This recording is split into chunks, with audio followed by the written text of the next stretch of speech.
We're doing these handful of shows for this year. Kind of taking it slow, but we're probably going to start making new music next year. That's essentially what the plan is right now. I've got some demos. Joey's got some demos. Clown's got some stuff. Mick's got some riffs. Jim's got some riffs. So it's kind of finally starting to feel like it's time, which is good. I think it'll be good for us because we waited until it felt right. And so right now, that's the plan. Next year, probably early next year, we'll start putting some demos together and, try to get into the studio probably in the spring. I think it'll be a little bit of both, the great thing about this band is that we do our type of music really well, but we're always looking for the next step. Like where is that territory that we've never really stepped into, and we're able to adapt it in a way that it sounds fresh and it sounds like us. So I think this album will be a little bit of all four albums, but then with that little extra step that makes it unique to our catalog. It's basically me trying to figure out what these this energy is, these spirits are.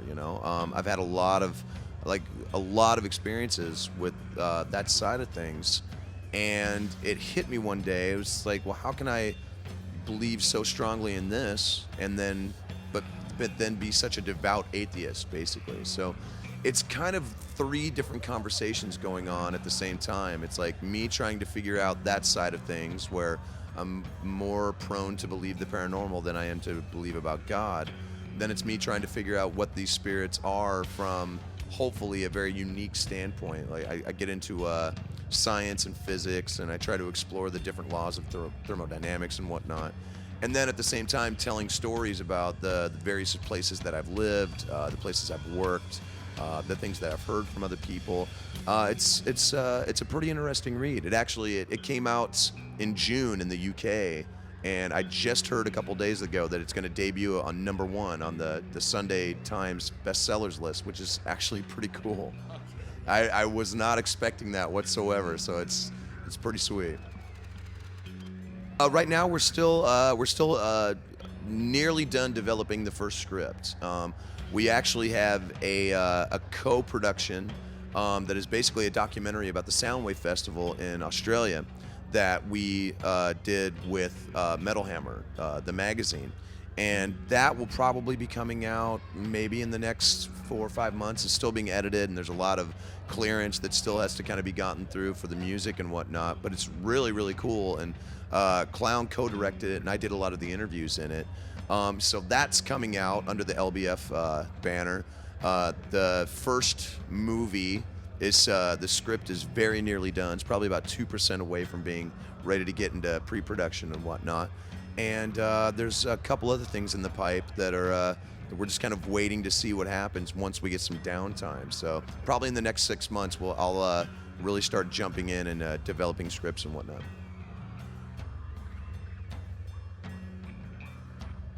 I think the thing that we love about it is there's so much history. Like kind of like what you were saying, you've been, doing this for about 20 years, Download's been around for a long time in one way or another because of Donington, Roskilde is one of those festivals that you just never know what you're going to get. You never know what to expect at that festival on one stage or another.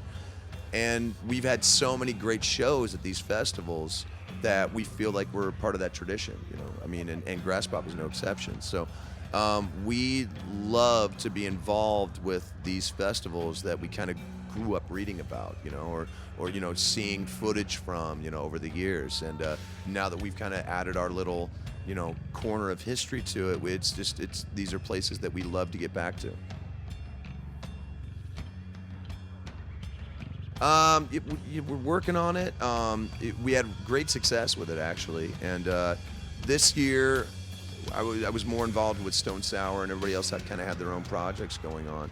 So we probably won't do it this year, but maybe next year, after we've finished making the new album, that will be our first kind of run in America. That's definitely the thing that we're talking about doing right now.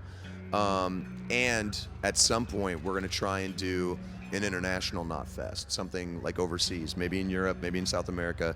We haven't really figured out where that's going to be yet, but it's definitely something that's on the horizon. Yeah, I mean, the cool thing about these festivals is you run into all your friends, So I've got a lot of friends here today. I'm going to have a lot of friends here tomorrow. Hopefully I'll get to see, a handful of people play, but for the most part, it's just about kind of getting ready for your own show and making sure that you're, ready to kind of get on stage and do your thing. So it all depends on who's on when we're not playing, basically, because it seems like every time there's a band that I want to see, we're always playing at the same time that they are. So it's kind of frustrating, but, we'll see what happens.